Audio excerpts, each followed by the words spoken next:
Hold on. Are you going to take credit for Luke's opinion? 100%. Okay. No question. You okay with that, Luke? I can't fight it.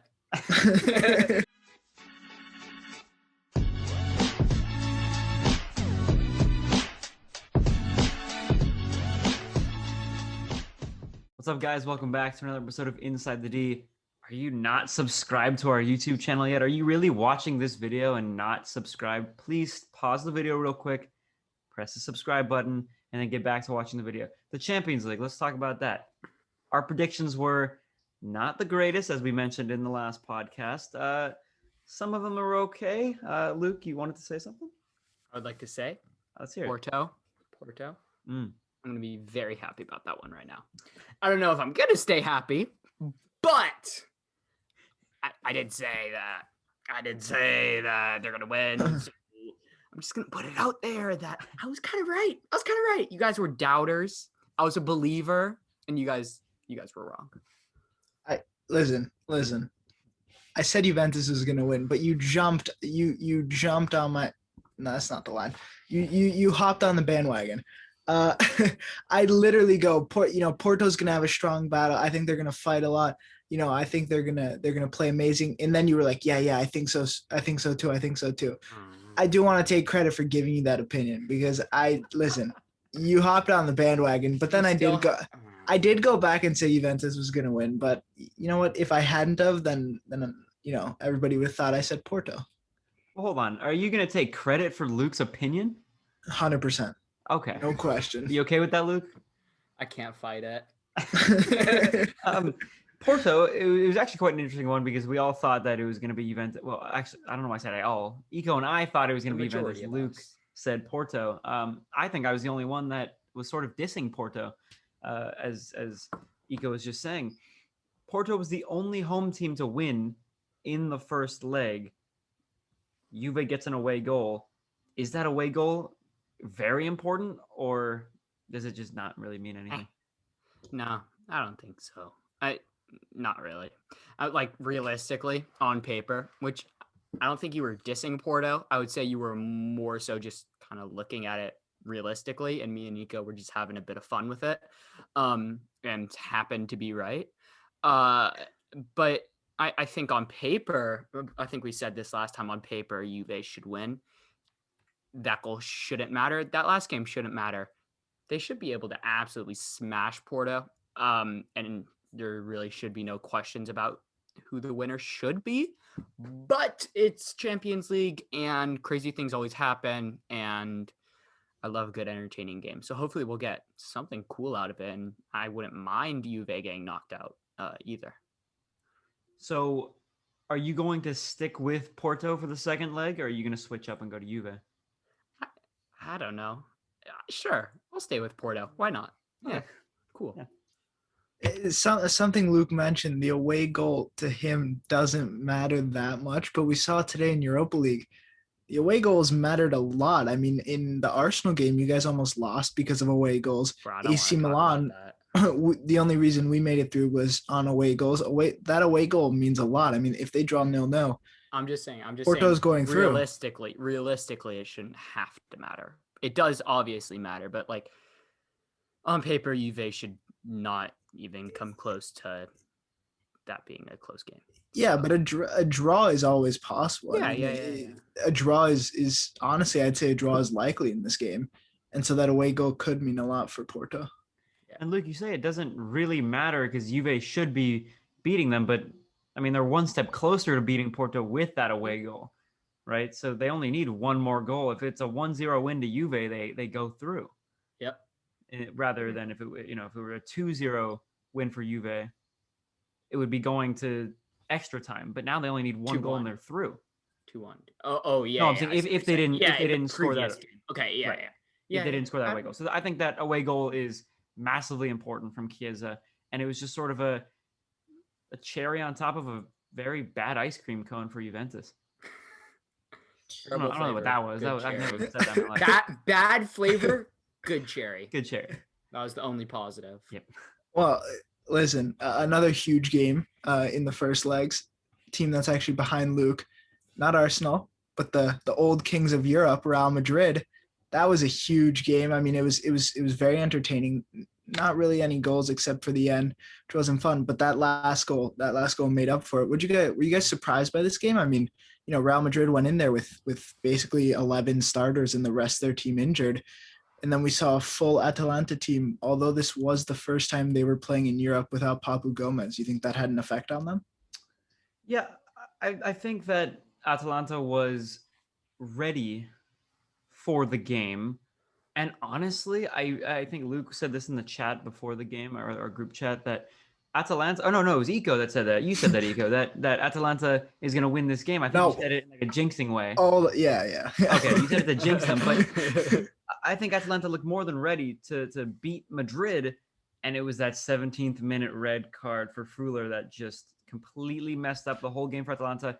It changed the whole game. They had to change their entire style because you have 10 men. You have to be much more conservative now on the ball. And it was just an unlucky goal at the end by Mendy. And I think that obviously a very important goal, but I think Atalanta, I would have really favored them in the first leg had Freuler not gotten sent off. Yeah. Yeah, good points all around. Obviously an early red card like that really hurts against a team. Against any team, but especially a team like Real Madrid. But I want to point out one player that I thought played outstanding and didn't really get any praise for his performance, and it's Isco, which is a name that you don't hear a lot. And I don't know how much of the game you guys actually watched, if you watched the full game or whatever. But I thought Isco played amazing. He was all over the place creating chances, and they just weren't able to convert them, or good saves or good blocks. And then kind of a second thing is, I think Mendy's goal is great, that he's able to create from the left back. I think that kind of fullback slot is becoming more and more of a creative and obviously defensive, but it's becoming an increasingly creative position, like we're seeing with my other team, Arsenal and Kieran Tierney. We're seeing a lot of fullbacks getting forward and really helping the attack, and not just helping the attack, but starting and facilitating the attack as well. And I think that kind of the whole game, we were seeing Mendy really kind of controlling the left flank and kind of doing his thing, making runs towards the end line and whipping in crosses. I do want to talk about that red card really quick. That should not have been a red card. I think this should definitely be looked at, be definitely overturned. I mean, no question that wasn't a red card. The announcers, when it happened, immediately said, I mean, there's no way. I know I texted into our group chat. I was like, that's not a red. That's not a red. At first look, Aiden was like, no, that is. But then you actually really, I mean, the refs should be able to see that that's not a red. They have VAR to help them. How is that going through? We saw it in the Chelsea game as well with Mason Mount. I mean, getting a yellow. These kinds of things, I mean, we have VAR for a reason. The only time they use it, I guess, is to help team not score. But when it's something huge, like giving a red card to a player, they're not using VAR, and they're not using it for like what it's meant for. Yeah, so it's always hard to. I've never been in favor of VARing fouls, unless it has a huge impact on the game. Even yellow cards, I wouldn't VAR it unless it's one where, like Mason Mount situation where he's going to miss the next match. But a red card should always be reviewable, which it is. I think it should always be reviewed. And the fact that if they did have a look at it, or the VAR assistant said in his ear that it was still a red card, I just don't understand how you could see that. Again, at first glance, I would have been with the referee. If I'm that referee, I'm giving a red card. But I'm also going to have a second look at it and realize that's not really a goal-scoring opportunity. He's through. There's still a center back that could make a, cut in and stop that from happening, stop that goal from happening. But that red card really changed the tone of the game for Atalanta early, and it messed them up. Yeah, it forced them to play a lot of defense, which is a style that I don't think that they love to play. Well, no one really loves to play a lot of defense. But it for sure changed the tone of the whole game. And I think that we should also take a look at this Mason Mount situation, because now Chelsea's missing Mason Mount, which sucks, obviously. And I'm not sure what the rules are on this, but I think that should be overturned. I don't know. It's a very questionable yellow, and kind of this red and this yellow were both really borderline. I could see maybe how they go both ways. I obviously feel one way or another on each. But I think that the Mason Mount one I personally think should be overturned. I think the yellow card was given out more as let the ref get control of the game than like here's a yellow because it was a nasty foul. And I think that that's just kind of ridiculous to have a player ruled out of a match for something that it's like, yeah, nah. So I don't know. Questionable. We're talking a lot about the Chelsea game. Let's actually dive into it. Okay. I want to start with one thing. And I'm not going to admit that I was wrong, but I was wrong. But the main thing that I wanted to start with, the starting lineup for Chelsea, at a first glance, you're kind of like, Tuchel, what are you doing? You're starting a midfield that's full of yellow cards, and you're putting Conte on the bench. You're starting Jorginho on a yellow, Mason Mount on a yellow, Kovacic on a yellow. That was definitely risky, and Tuchel had to pay for it. He's going to be missing Mount next game and Jorginho, if I'm not mistaken. Correct. Yeah, both of them. I mean, those are two crucial players that you guys need, and I think that was a mistake by him. I think Conte should have definitely been starting over one of them to kind of have a player who doesn't have to fear of getting a yellow. Yeah. So before I get into my post-match thoughts, I will speak a little bit about the starting 11. At first glance, right now it's too early for me to question Tuchel.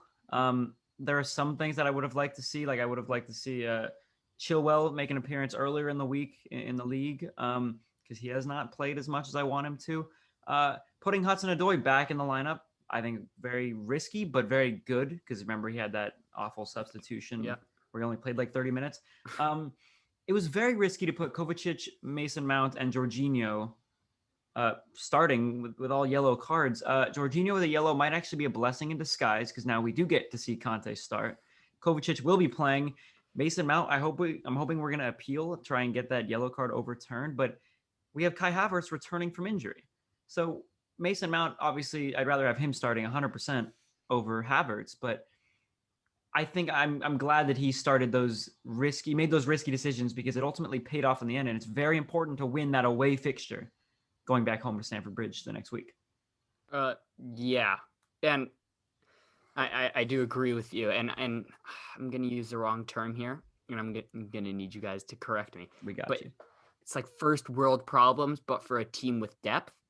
So first team problems, we'll say. And I think that it's like, oh, boo-hoo, we have to start Conte now, like it's like whatever, like obviously he's not Tuchel's first choice for a reason. Obviously, Tuchel's going to have his own reasons that Conte is not his first choice, and there's a good chance that we'll never know why. I liked Hudson-Odoi. I think he played well. And then kind of the next thing is I would like to see more of Ziyech personally, maybe in the middle because now Hudson-Odoi is kind of playing that right role. And I think that may be what's going to happen is Ziyech is going to come in for Mount. Personally, I don't think I would like, but I don't think that the Mount yellow card is going to be overturned just because it's a yellow and they're like, he was given a yellow. That's just is what it is. But we'll see Ziyech or Havertz. And I think that that's a positive. And I know that Aiden wants to see both of those players in a Champions League match, really kind of test them. And then you kind of a little touched on Chilwell, who I've been a fan of. I've really supported Chilwell, and I thought that he was playing really well, and it sucks to see him not playing. I want to see him make an appearance in a game that matters. I want Tuchel to trust him because he showed that he's really, really good, and he shows that he could perform. And it sucks that he just kind of got ripped out of the lineup as Lampard left, which kind of is what it is.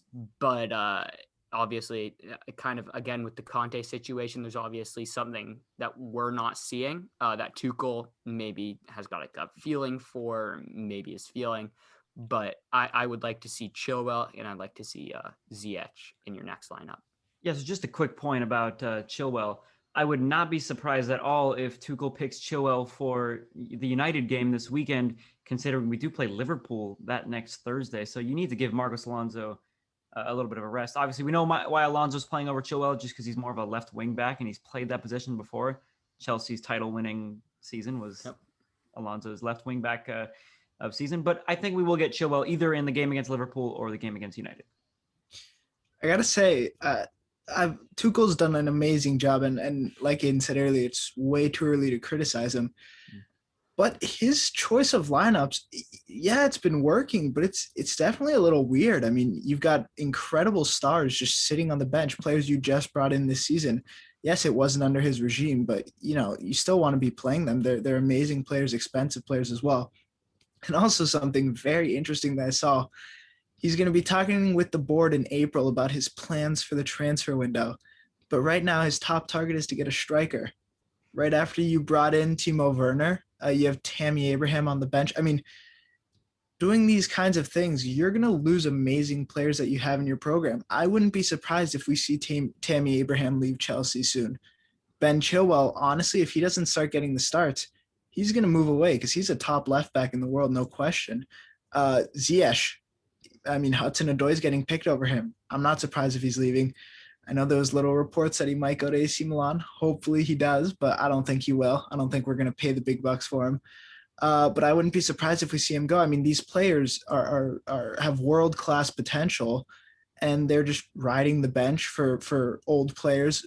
Don't get me wrong, they're not bad, but players like Azpilicueta, Marcos Alonso, I mean, players like that, you don't want to be the backup to them, and they're at the point of their career where they need to make a decision if they want to just ride the bench during their prime years or if they want to go somewhere else.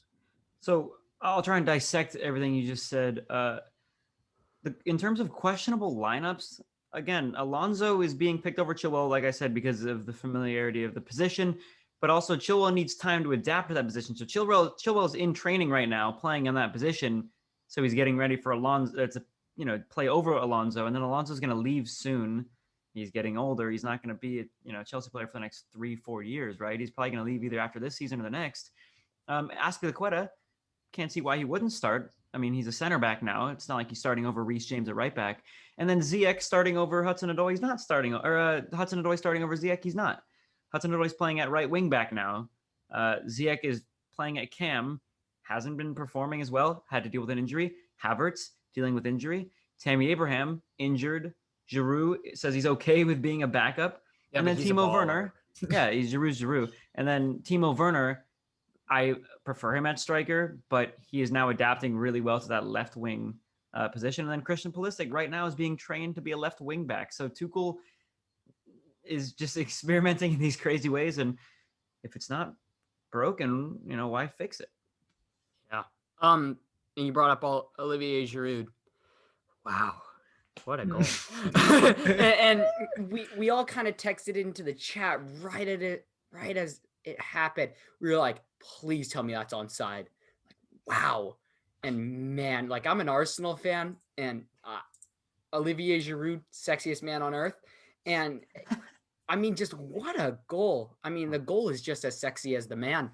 It's a proper overhead bicycle kick. You don't get to see a lot of those anymore.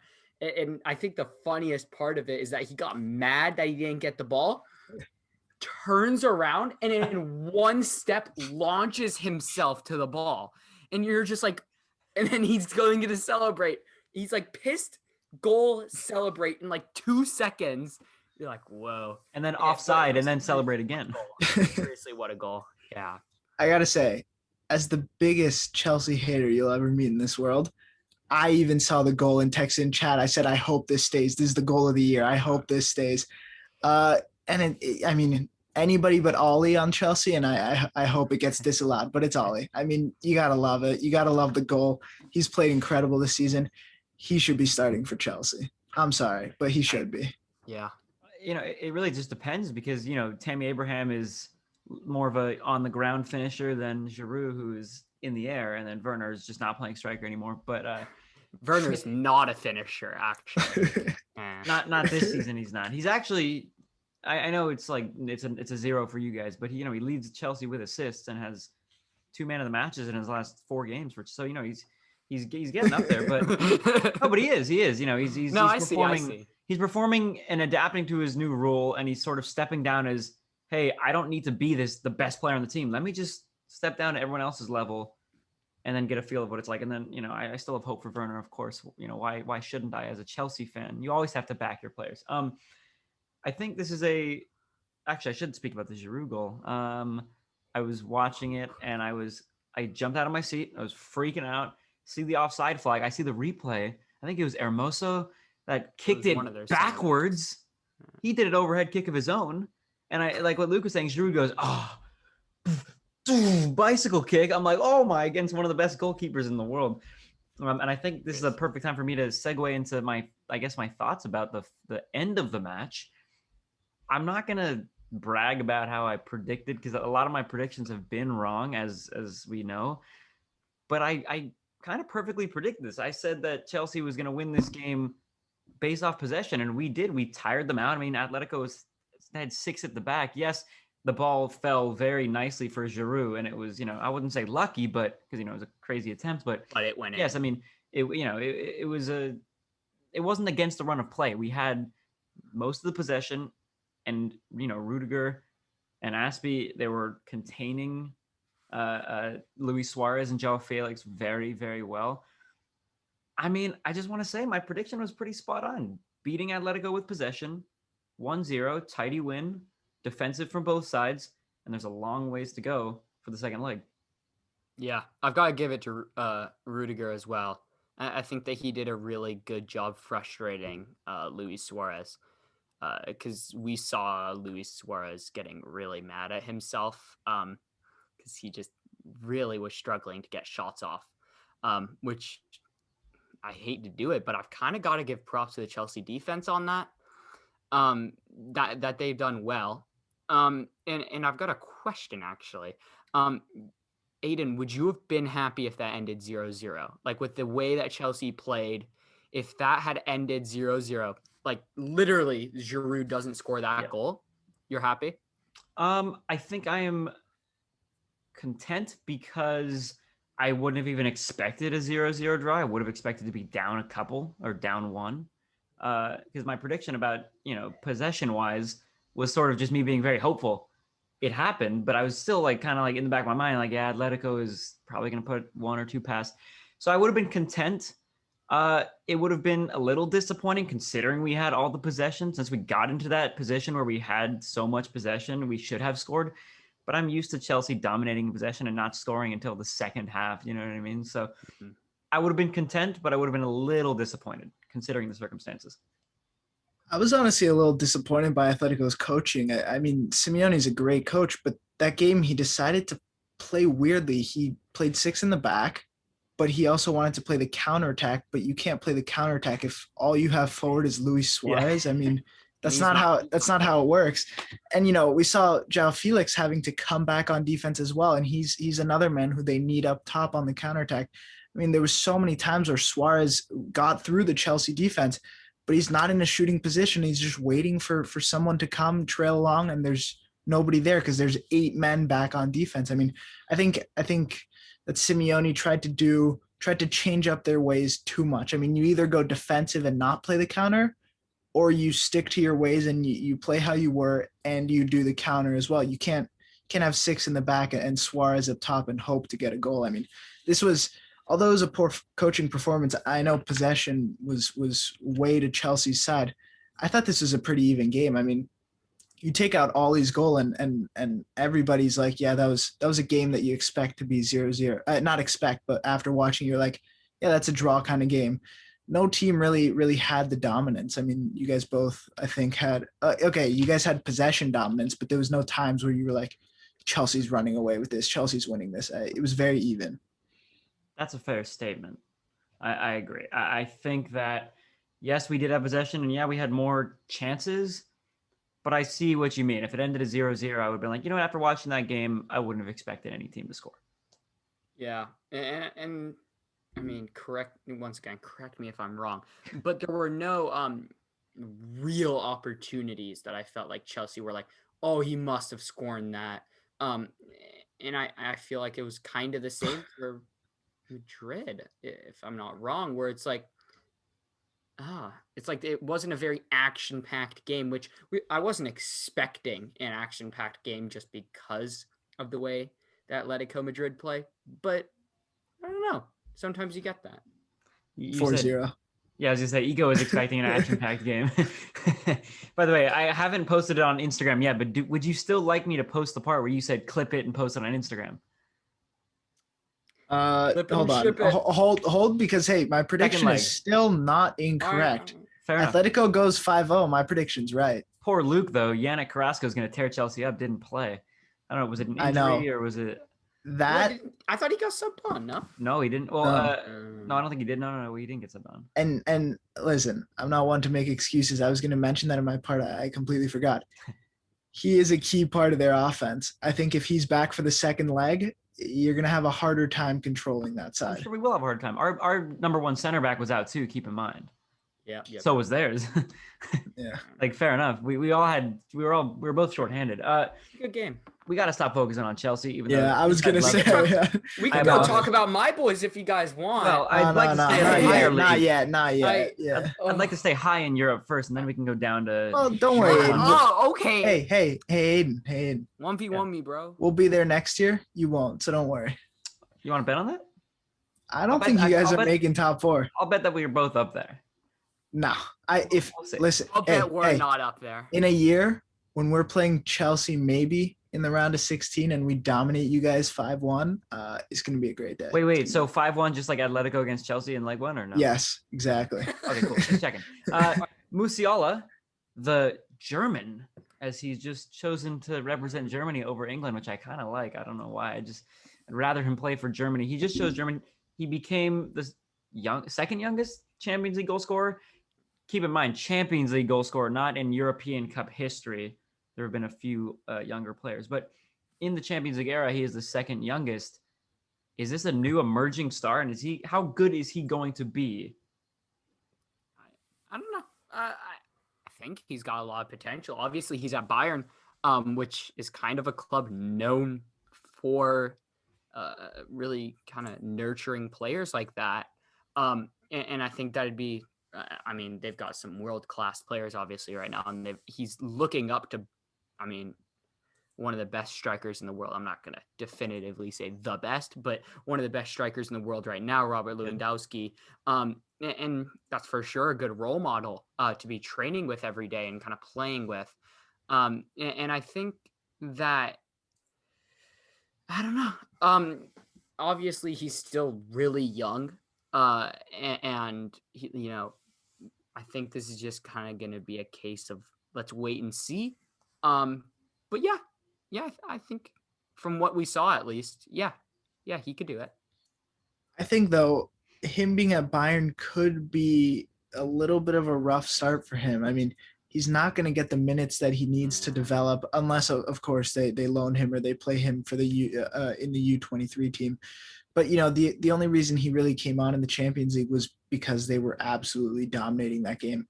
It was embarrassing to watch. Listen, Lazio's not the best team to represent Serie A this year, but it's just sad to watch. They just got absolutely destroyed by Bayern. There was not a moment in the game where you thought that Lazio had a chance. From start to finish, it was Bayern, no question. And I guess you expected that, but Lazio's a great team. You expect them to put up a little bit of a fight, but just defensively, they were extremely weak. They had no offense at all. Poor Immobile, I sent this to the chat. He deserves better. Lazio is not the place he should be. He should definitely be at a bigger club because although, they have a little bit of success in Italy, they're getting top 4, but they're never really pushing for that number 1 spot. Yeah. And I've got a question for you. Do you think that, and I'm just going off of Champions League, kind of Europe, not Serie A, but do you think that their poor performance also had to do with the fact that Bayern is just really good? Obviously Bayern's a very difficult team to play, but I also think this is a weaker Lazio team that we've seen in the past couple of years. I mean, they've been fine, but they've definitely had better years. Immobile last year was absolutely unstoppable. This year, he's still playing well, but it's not the same player we saw last year. Lazio's defense is also just weak. I mean, they were getting ripped apart by Bayern, but not just Bayern. You look in Serie A, and they're also not the best defense in the league at all. I mean, they definitely have a lot of weak points in their team, but they also have. I mean, their only real strong point, I'd say, is the striker position with Immobile.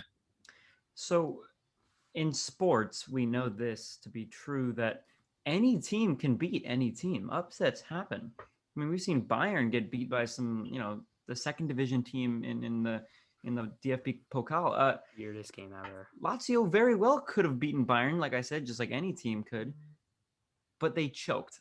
I mean, they were giving away way too many passes. That first goal, it was a terrible pass back. And then, once Lewandowski scored that first goal, Bayern were rolling. That's what happens. Once Bayern scores that early goal, they're going to keep piling it on. But it is a case of Bayern being a really good team, but it also is a case of Lazio just choking.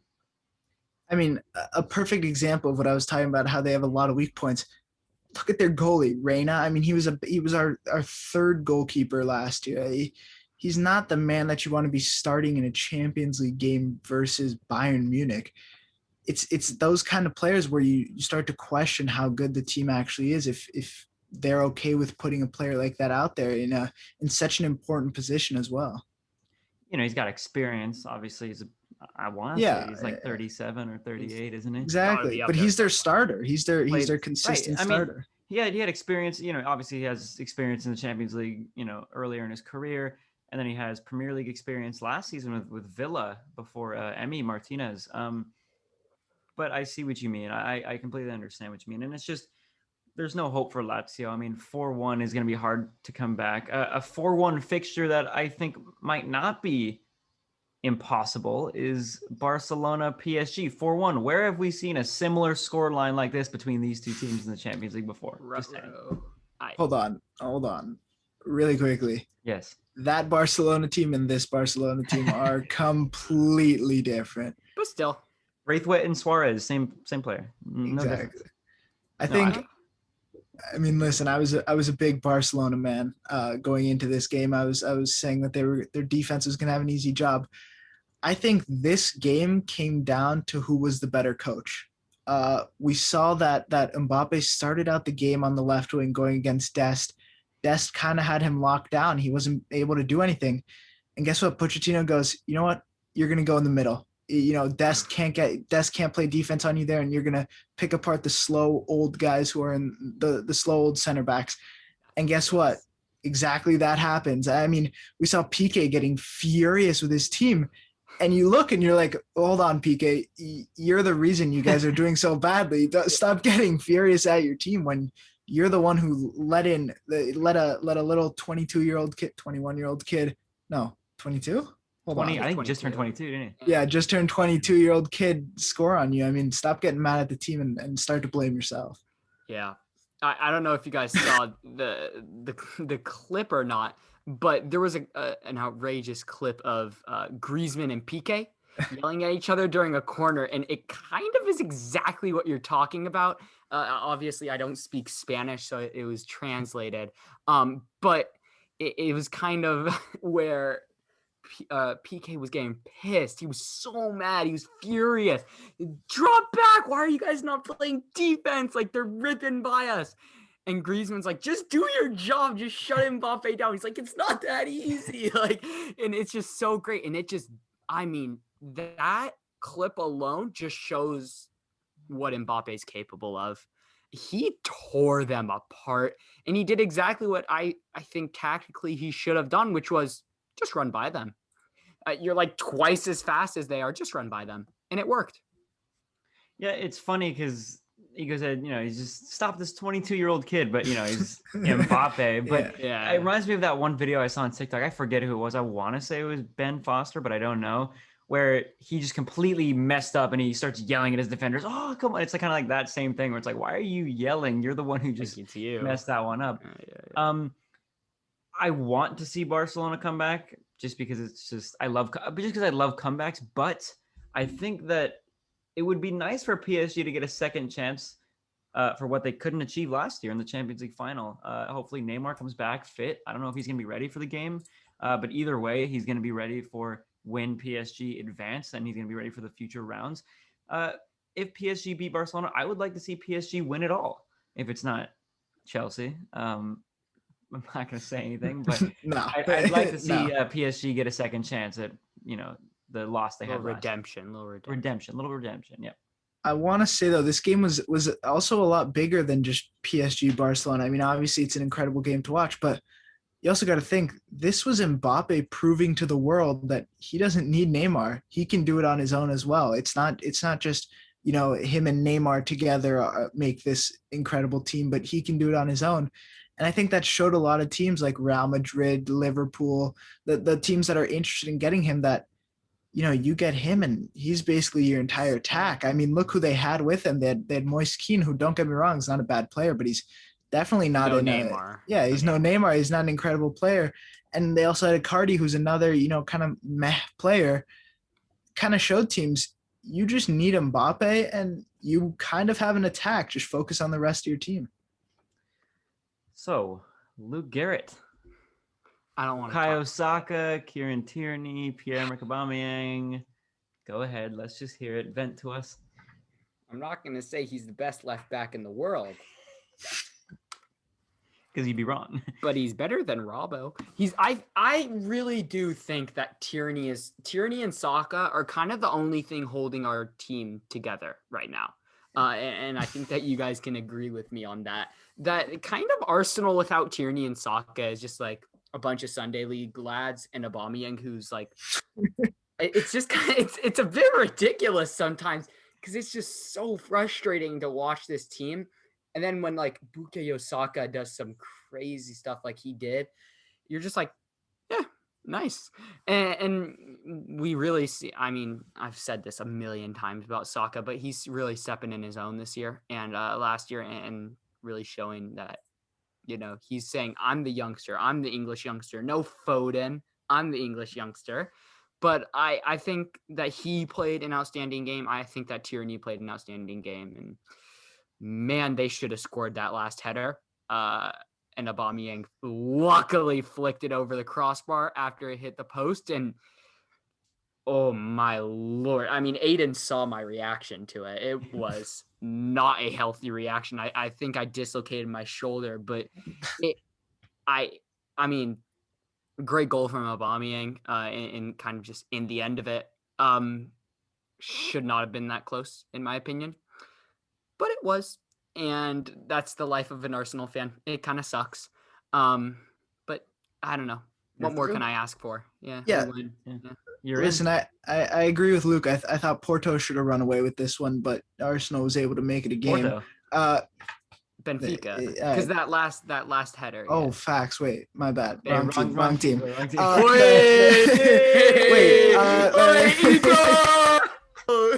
Listen, I'm not one to be like, oh, you guys got lucky that game. They should have hit that last header, because that's what soccer is. It happens. And guess what? It's not luck. It's just how the game is played. It's how the game went. Okay. But my God, did you guys get lucky? I mean, open goal header. He's onside as well. He's onside. Somehow misses it. But wait, there's more. There's a rebound. Open goal. No, misses it again. Aubameyang hit that. Aubameyang hit that on the. No, they had a shot and it went off Aubameyang. No, Aubameyang like slid and poked it over. Still. I really thought Aubameyang was the hit chance it for the rebound. Aubameyang was looking for the goal. But, listen, you guys definitely. I'm excited to see you guys move on, but my God, were you lucky to be able to move on? But again, I don't care, what the end result was. This was an extremely entertaining game. Both legs, extremely entertaining. Yeah, I hate Arsenal, as you know. But I think when Aubameyang scored that winner, I think I texted in the chat saying, like, let's go. Like, I was excited because I did want Arsenal to go on. I thought it would have been kind of funny for a little bit if, the banter with Luke after, you guys didn't even make it out of the round of 32. I said this from the beginning that Arsenal had probably the hardest matchup they could have had, which is Benfica when the draw came out. But I was very excited that Arsenal came back and won this game. And believe it or not, Iko, we can get to this game, right now. But I was actually, content with the fact that AC Milan went out, because I want to see both of your teams go far and see harder competition. And I hope you guys meet up some time in the Europa League this year. Yeah, me too. Because Eco's all this. Eco's all this. I all wanna this. see that. He's all this. But I think that any fan of soccer could have watched that game today and just gotten excited. It kind of that last 10 minutes was just like, for any fan, it could have just looked at that, even if you don't even like care about either of the teams, because at least we all have a little affiliation with you two, and obviously I'm an Arsenal fan. But I think that obviously, like Aiden said, like it's like just the sport of soccer right there, where kind of everyone in the group chat was like, yeah, that was pretty legit. Like that's like that's soccer. Like kind of what you said, like there's kind of those where you're like, yeah, we got a little lucky there. And then you've got that, oh, nice goal. And then, so it's like, I don't know. I love it. Listen, But we're going to whoop Milan. Yeah. No, you're not. All right. No, you're not. We're not going to play you. You don't have to get out before then. Yeah, exactly. You're going to pull Leicester City and choke. But before we get to Leicester, Suchik on the phone. I got to talk about AC Milan for a second. Yes, my heart rate might not have loved it, but I was happy that it was a close game. It was way more entertaining to watch for me. Obviously, as a fan, I was happy, but as an AC Milan supporter, I was like, how the hell are we giving up 3 goals to Red Star? But wrong team again. You gotta Red Star. Hold on. No, it was Zvezda. Yeah, Zvezda. They have a red star on their logo, to be fair. Yeah, I'm pretty sure it's Red Star. I'm looking it up. Have I had a stinker here? Isn't that Zvezda Red Star? It's like super long. Well, there's Red Star Belgrade, right? Which has Zvezda. Am I wrong? They're just Zvezda. I might have mixed them up. I mean, they got a fat red star on. That's what I'm saying. Let's look it up, Iko. I might have had a stinker here. No, I listen. They're all. Yeah, Red Star Belgrade. You've had a stinker, Aiden. Well, yeah, exactly. Don't try and correct me twice in a row. As I was saying, Red Star. Yeah, sure. On paper, they're not a great team, but these little teams are gonna put in. They have the most heart in the game. They're gonna put a fight up, no matter what it is. They're going to try their bet. Aiden's still trying to figure out he's not wrong. He's trying to convince himself. I'll show it to you. I hate this. But yeah, I definitely should not have been as close, but yeah, exactly. I'd like to say we weren't playing our starting lineup, but we had a lot of starters in. We should have definitely dominated the game more. But again, you make it through. It doesn't matter how you made it through. And I was very happy to see us make it through. I was very happy to see the players finally be able to, yes, we've had success in Serie A, but finally be able to show that they're not just good in Italy, but also in Europe as well. They made it through. We're a team filled with a bunch of young players that we scrapped together a team that's dominating Italy right now, and we're pushing for the Europa League trophy. I think it's good to give these boys the confidence. We just made it out of the round of 32. We can do this. We can keep going. When you see teams like Leicester City get knocked out, our young boys, our team is going to be facing against some of the best teams in England, not Arsenal, but some of the best teams in all of Europe. And I think it was just good for the entire squad, not just for fans. Before Luke says his point here, I do want to just say that Crvena Zvezda literally translates from Serbian to Red Star in English. Yeah, you're welcome. Like it's word for word, bar for bar, and I want to apologize for my stinker here. Stinker. All right. Do you want me to talk now? Go ahead. 100%,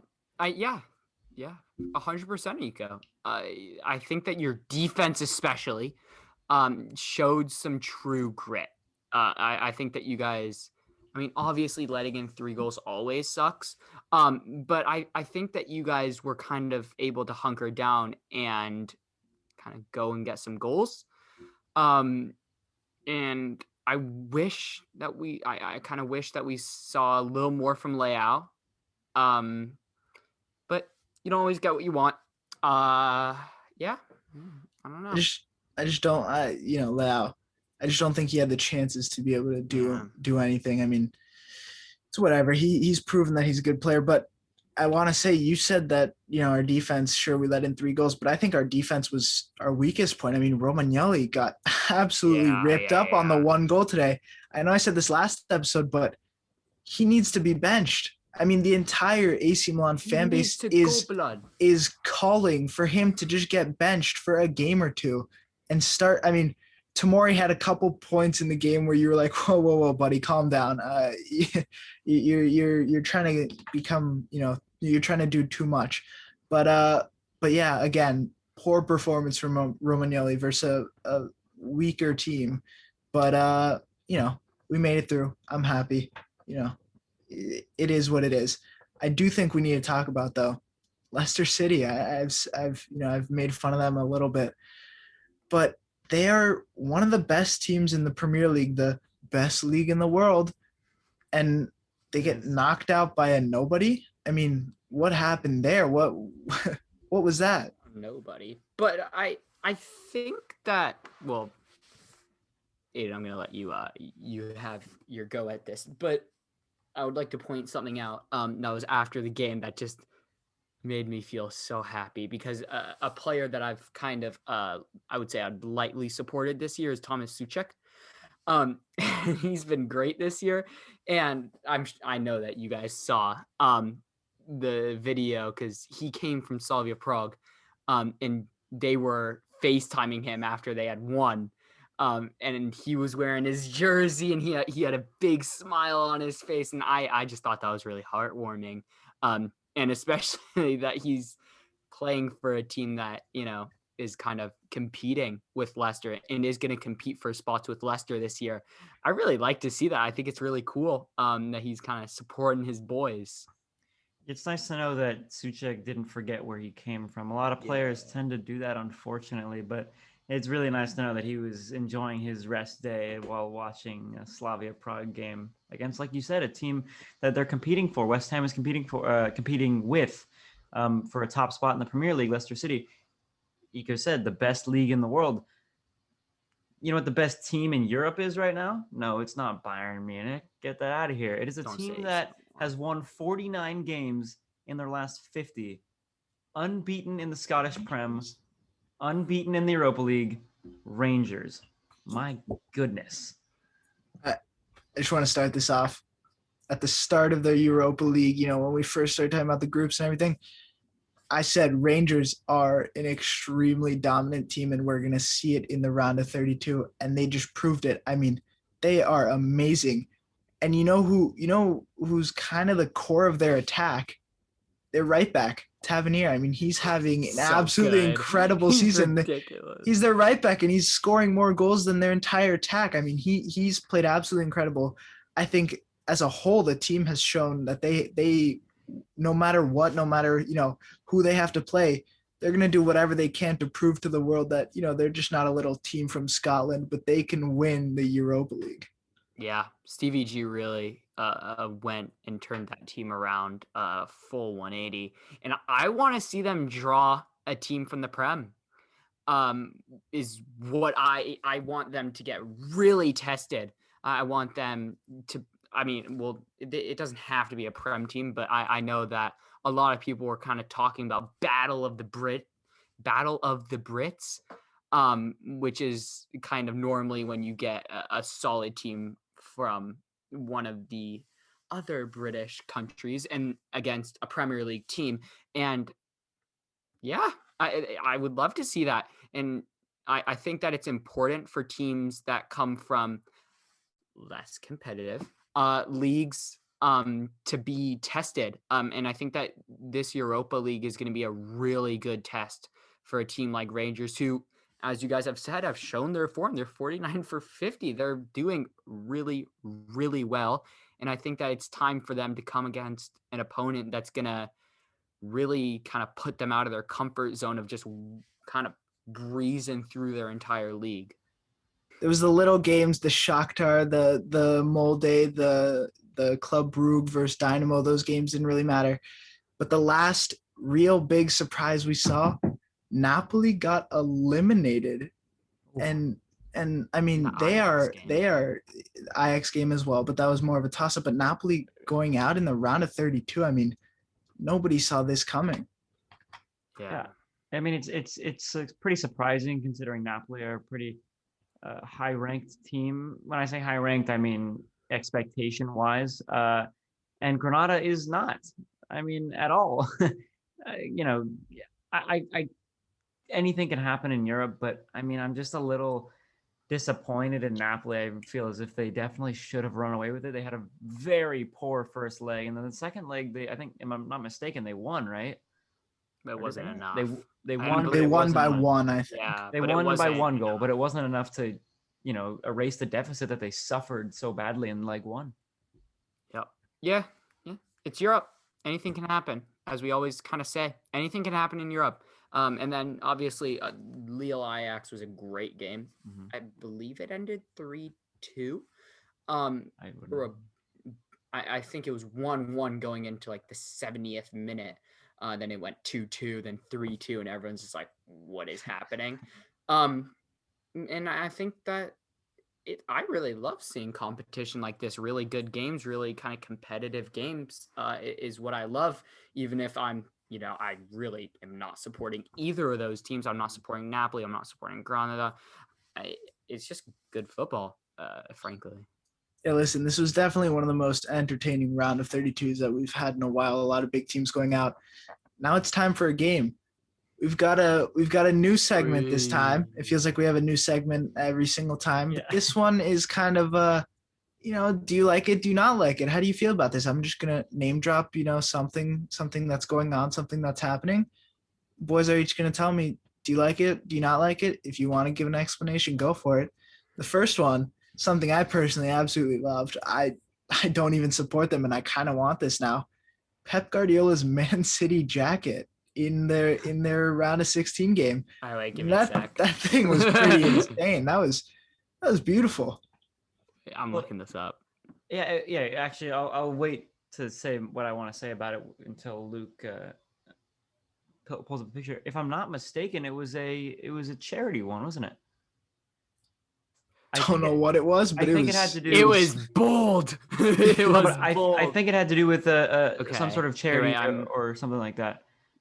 Wait, I'm looking at it. Looked nice. Pep looked fresh. He did look fresh. Pep looks good with a hoodie.